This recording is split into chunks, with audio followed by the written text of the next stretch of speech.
Hi everyone, and welcome back to another edition of Nattie's Nook. If you're new here, thank you so much for popping on. We're really glad you're here. Don't be afraid to go and check out all my other videos and just to get a glimpse of what we do here.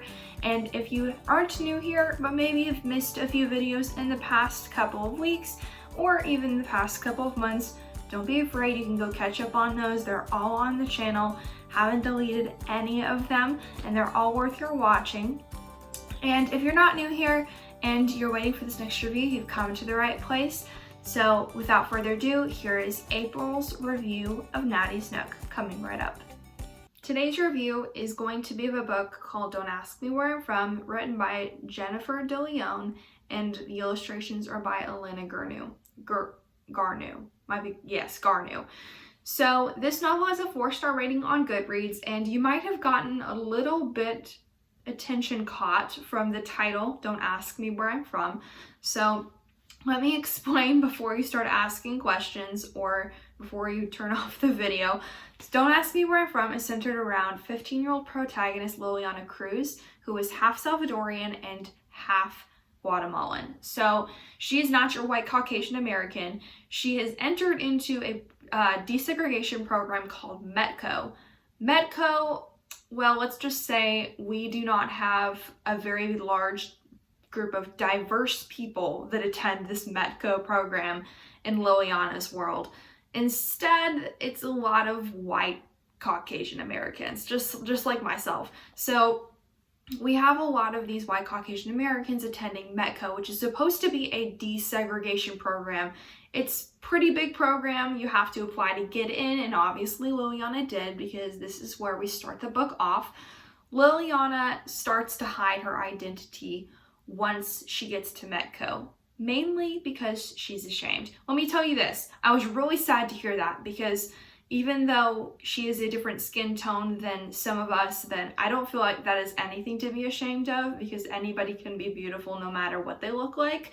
So Liliana Cruz started to hide her identity and kind of like call herself by a different name and just basically mask who she really was and where she was from, until a few things in her family life, like why her dad hasn't come back from Guatemala or the issues that she's having at home. Some of those things have kind of brought up pivotal points in her life that has made her question why she's even trying to hide her identity. And you're probably wondering why I chose this book. As I kind of wrap up the little mini synopsis, it's a very simple plot line, but it's also very complex. So going to the reason why I actually chose to review this novel, obviously we've been struggling in North America with some racism issues and some social injustice when it comes to what you look like. And usually I bring you books like Chain of Gold, The Selection, or Code of Honor. Those are 3 of my very top favorites. If you know me personally, you know that I love those 3 novels. I bring you books like that because those are the types of novels I like to read, and that's just kind of my first choice. And those have pretty much all been recommended to me. However, I really wouldn't go to a shelf and pick up a book naturally that's called Don't Ask Me Where I'm From unless something really plotline intrigued me. My love of reading came from being really intrigued about something that's like plot related, or like something that I'm on the edge of my seat for. So that's why I sometimes like the thriller novels. That's also why I really like fantasy and dystopian novels, and even historical fiction is extremely interesting sometimes. So more of a flat plot line sometimes doesn't appeal to me as much. However, I did want to cover this because I know there are people out there that know what it's like to suffer from racial injustice. And for me to you, I'm very sorry that you have to go through that. And know that I think everybody here that watches this video is a beautiful person, no matter what you look like. But I just wanted to let you know that this book is a choice of mine, just so I could give you my personal stance on what a fictional take of today's real issues looks like. And I'm just gonna flat out tell you, I give this book a 5-star rating because of 3 things. 1, the dialogue was hilarious. So despite the seriousness of the novel, I felt like the author, Jennifer DeLeon, did a really, really nice job of making the book kind of fun, even though the plotline was very flat. So kudos to her for making the dialogue well, and she also formed her descriptions really masterfully, so I didn't think she kind of went all over the place. So it was really nice, and she didn't do an overwhelming job of that. I also really liked the fact that this book brought up a couple of really good lessons. Even no matter what skin tone or who you are that reads this novel, anybody can take away something. So as Liliana started to hide her identity, and she kind of like became ashamed of who she was from this novel, I think it kind of teaches us all the lesson that nobody should ever be ashamed because of what they look like or where they come from. Instead, that should be something that they can use as their superpower in a way. Like, use that as your factor that makes you unique as a person, and don't use it as something that should make you go hide in a corner, because nobody should hide in a corner because of who they are. Just be yourself. That's the bottom line. That's her main message that she conveys in this book, and I stand for that. I really do. So I applaud her for her morals in this novel. They're really good, and they're really, really important to hear for any person that reads this. And third of all, I liked the fact that the writer was just honest with how she wrote. It wasn't a really flat plot line, but she did a really nice job of making the book interesting without having to have a plot line. And I don't think a lot of authors are able to do that. Like, you have to have a really interesting plot to have a really good novel. But I wanted to give you the contemporary book because I saw that Jennifer De Leon did a really good job of making sure the book was good even without the plot. So I didn't have to be hooked onto the plot to be hooked to the book. So with my 5-star rating out of the way, because you already know I wrote that, or I review that way, I recommend this book to anybody who wants a different read that will push you out of your comfort zone and let you learn a few really important lessons that you can apply to your daily life.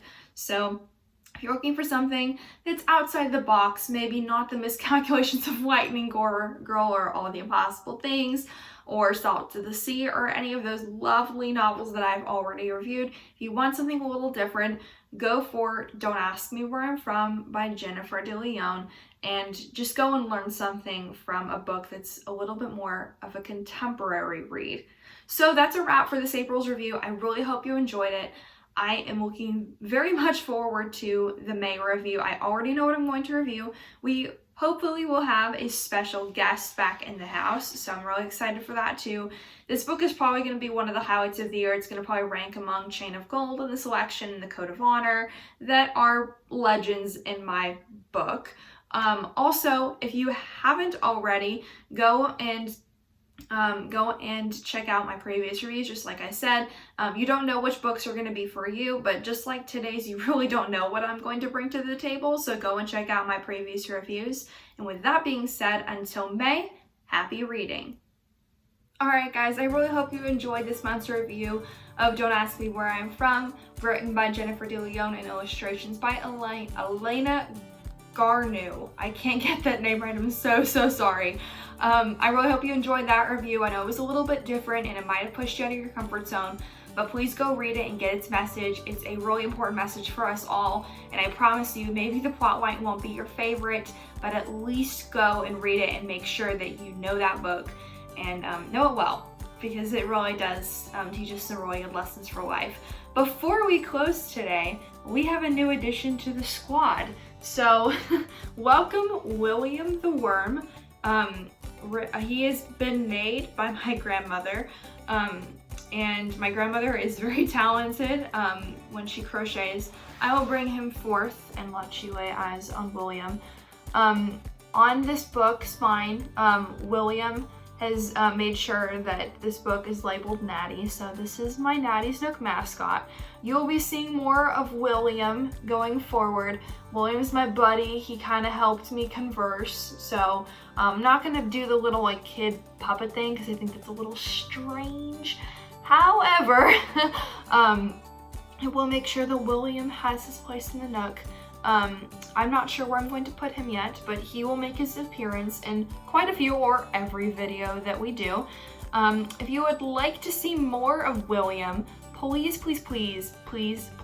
please comment on his intro post on Instagram, or you can just DM me or email me, and William might get his own account on Instagram. So if you want to see more of William, please let me know, because William is very, very, very excited to be here.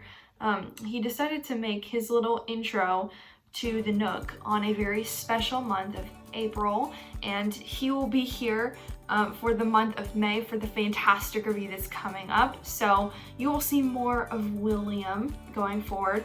All right, buddy, you want to rest on my shoulder? You want to rest on my shoulder? No, he doesn't. He's gonna go and take a nap for right now and eat some more book pages. He wants to nibble. But anyways, I hope you enjoyed today's review. I hope you also like our friend William. I just woke him up from his nap. And we will see you in May for the next review of Nattie's Nook. Happy reading until then.